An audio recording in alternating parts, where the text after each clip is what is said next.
আমরা আল্লাহর কাছে চাই তো কোন মুখ নিয়ে চাই? আমরা যে আল্লাহর কাছে চাই, কি নিয়ে চান আপনি? কি চেহারা নিয়ে চান? কি কর্ম নিয়ে চান? বাঁচায় যে রাখছে শুকরিয়া আদায় করি। বাঁচায় যে রাখছে শুকরিয়া আদায় করি। চলমান যে রাখছে শুকরিয়া আদায় করি। চলমান বোঝেন? আপনি যে চলতে পারেন, এখনো আপনার ভিতরে সুস্থতা আছে, শুকরিয়া আদায় করেন। আপনি বিছনায় পড়া নাই,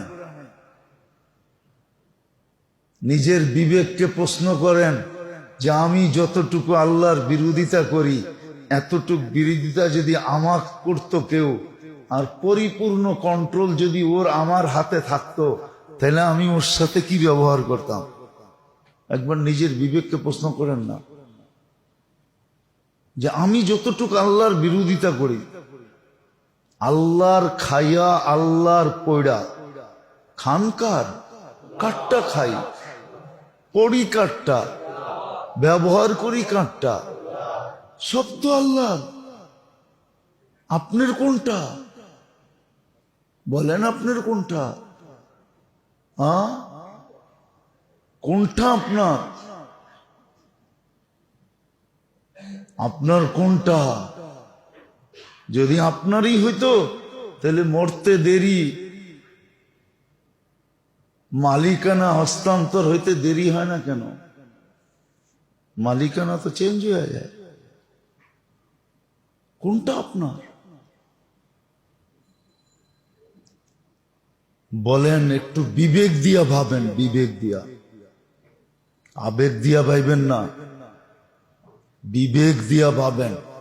আজকে যে মুসলমানের দুরবস্থা, মুসলমানের গলায় যে আজকে শিকল, স্বাধীনতা সব মুসলমানের দেশ উদযাপন করে, কিন্তু কোন দেশ স্বাধীন? স্বাধীন বিজাতির পাঞ্জার নিচে।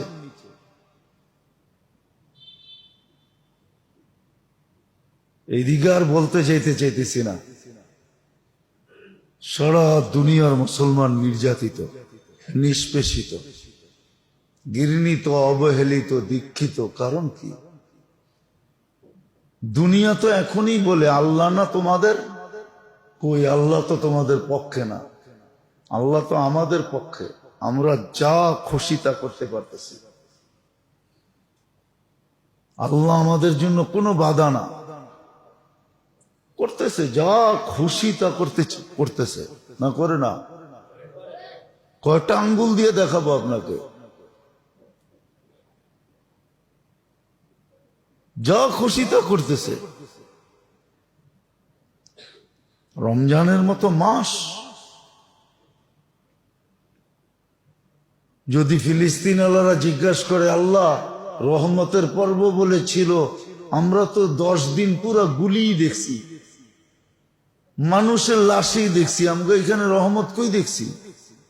আপনি না বললেন 10 দিন রহমতের? কি ওরা অভিযোগ করতে পারে না যে আমরা তো গুলি দেখতেছি? কি 24 ঘন্টা গুলি দেখতেছি, বোম দেখতেছি, 24 ঘন্টা লাশ দেখতেছি, 24 ঘন্টা হাহাকার দেখতেছি।